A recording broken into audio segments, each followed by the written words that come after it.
Pre-emergents are hands down the best way to stay weed-free all summer long. I'm going to show you 3 separate products and 3 separate application methods that all get great results. Pre-emergents are products that help control weed growth by preventing weed seeds from growing in the first place, and spring is the perfect time to apply. We've all sprayed weed control products on actively growing weeds before, like dandelions, for example. Those are called post-emergents because the weeds have already emerged. But you can save a ton of money and time by backing up a step and preventing the weeds from growing in the first place by using a pre-emergent. Now I'm starting with America's favorite pre-emergent, Stonewall by Lesco, and the active ingredient is Prodiamine. I say America's favorite product because it's extremely popular and it has been for a long time with a lot of people. And hey, real quick, all the products that I'm using in this video are linked in the video description. So if you see me using something and you want more information, I've always got you covered. The weather matters a lot for the application of pre-emergents, and it's a factor for 2 main reasons. The first being soil temp. Weed seeds start growing right around the 55-degree mark, so you want to be monitoring your soil temp in order to time your application right. Go too early and your application won't last through the whole summer. But go too late and you miss your window and those weed seeds have already started growing. Now keep in mind, I'm talking about soil temp, which is a lagging indicator of air temperature. Just because you had 1 or 2 days that hit 70 doesn't mean that your soil's actually warm enough yet. I just use a cheap thermometer to take readings around my yard and freak my neighbors out because it's the most accurate method. But if you aren't a total weirdo like me, you can use this online resource that I have linked in the video description. It's a free site where you enter in your zip code and it gives you the current soil temp along with a 5-day average and historical data from years past, so it helps you with your planning. It's a great resource, and remember, you're looking for a 5-day average that is trending towards that 55-degree mark. The second reason that weather is a factor for pre-emergents is because they need to be watered in. I don't enjoy such luxuries as in-ground irrigation, so Mother Nature is my watering schedule. I like to wait until I see a good chance of rain in the forecast, and then I make my application right beforehand. Dragging a hose and sprinklers around a big yard really sucks, so I try to sync up with the rain as much as possible. I'm going to be applying the Stonewall with my trusty broadcast spreader from Scott. And yeah, it's kind of basic, but that's sort of my style. One safety tip that I have to share with you real quick is wear a pair of muck boots during this process. You really don't want this stuff on your pants and shoes, and wearing a tall pair of boots keeps you clean and protected. I have this pair from High C that I got off Amazon, and they're great. I can get them all muddy and contaminated, and then they just spray right off with a pressure washer, and they look brand new. Again, there's a link in the description if you want to see what I'm talking about. Now, if you're using a popular spreader, it'll probably be listed on the back of the bag with a setting recommendation, and that keeps things super easy. You can see the bag is recommending a range of applications from 4 to 6.5, and I'm trying to be somewhere in the middle, so I'm gonna go with 5. Sometimes coverage with a broadcast spreader can be difficult, and walking in a straight line is hard, especially if you've been enjoying some garage beers. Another application tip is I'll take my setting of 5 and I'll cut it in half, so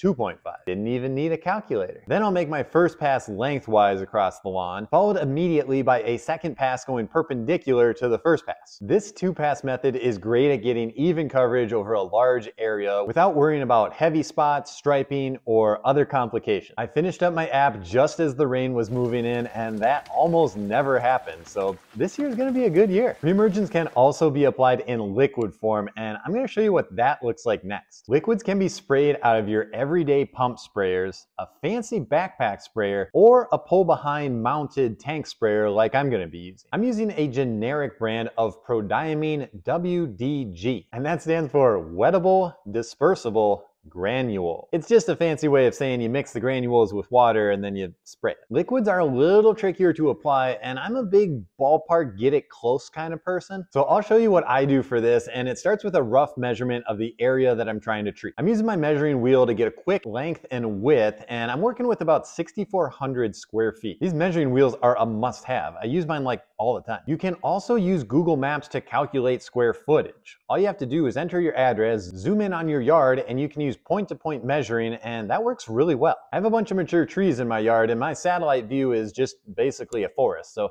That option doesn't work for me, but if it works for you, it's pretty slick. I'm trying to apply 5.2 grams of Prodiamine per 1,000 square feet because I have cool season grass here in Minnesota. Shout out to the Midwest folks. People much smarter than me came up with that application rate. I'm just trying my best to follow it. So I need to take 5.2 grams and multiply it by 6.4, my square footage, and that gives me about 34. That's 34 grams of product to mix in my tank to cover my entire area. I'm using a small scale to measure out my product, and some of you might have one of these laying around from your college days when you used it to measure weights of other substances. And some of you are thinking about grabbing your wife's food scale from the kitchen. If you do that, then that's now your garage scale, and you need to buy her a new one. And no, it doesn't count as an anniversary gift, or a birthday, or Christmas.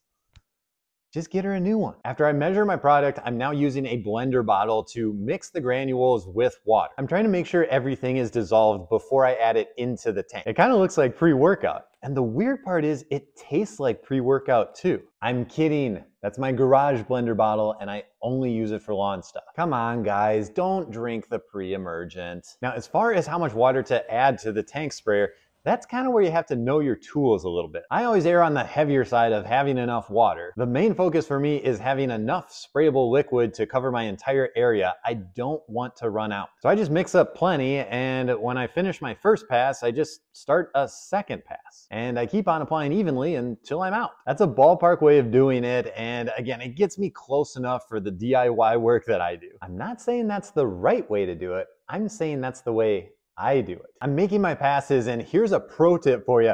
Make sure your lawnmower has gas in it before you start. Otherwise, you'll run out halfway and have to quickly shut off your sprayer as your mower stalls.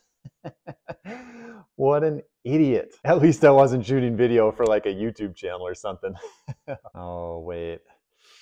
I was. Any kind of liquid sprayer, whether it's a pump style, a backpack sprayer, or a big tank sprayer like I'm using, should be clean as soon as you're done using it to prevent it from gumming up. At a minimum, run clean water through it, but I prefer a product called Blaze It. And no, I'm not referring to the mediocre / disappointing crossover SUV from Chevy. I'm talking about the specially formulated product from Liquid Harvest, designed specifically for cleaning spray equipment. The label says it's for commercial and farm use, but a hyped up DIY guy that wants his equipment to last longer than one season, they can also use it too. The directions say use 16 ounces of product for 50 gallons of water. You know, for your 300-gallon tank sprayer. That part's for the farmers. Doing the math has me adding 1/3 of an ounce per gallon of water, so it's super cheap and affordable, and it keeps my sprayer running mint. Slosh it in the tank, open up all the valves, run the recirculation, and then spray it through all the nozzles. Follow it up with some clean water to purge things through, and you're good to go. The third product is called Barricade, and it's from the Andersons, who are known for making phenomenal products. It's another spreadable granule with Prodiamine as the active ingredient. Very similar to the Stonewall that we talked about first. Once again, I recommend looking at the bag to find popular spreader settings, and you'll see different amounts based on a heavy or a light application. If you're only going to apply this product once a year in the spring, I'd go heavy. Even though the Barricade is being applied in the same way that I did the Stonewall with a broadcast spreader, I'm going to be doing a split application on my backyard here. A split application is taking the recommended rate and applying it in smaller quantities over a longer period of time. Now, why on earth would someone want to do this? Well, it has to do with overall coverage and defense against weeds. By splitting or staggering the application by a few weeks, I'm extending my coverage window by quite a bit. Plus, a lot of weeds simply respond better to this lower dosage, more frequent application method. That's 3 different products, 3 different application strategies, and if you like this video, think about subscribing to the channel. I have a killer grass growing video that shows you how to germinate seeds and plant them so that they grow in as little as only a couple days. I'll leave it linked here for you. And hey, thanks for watching.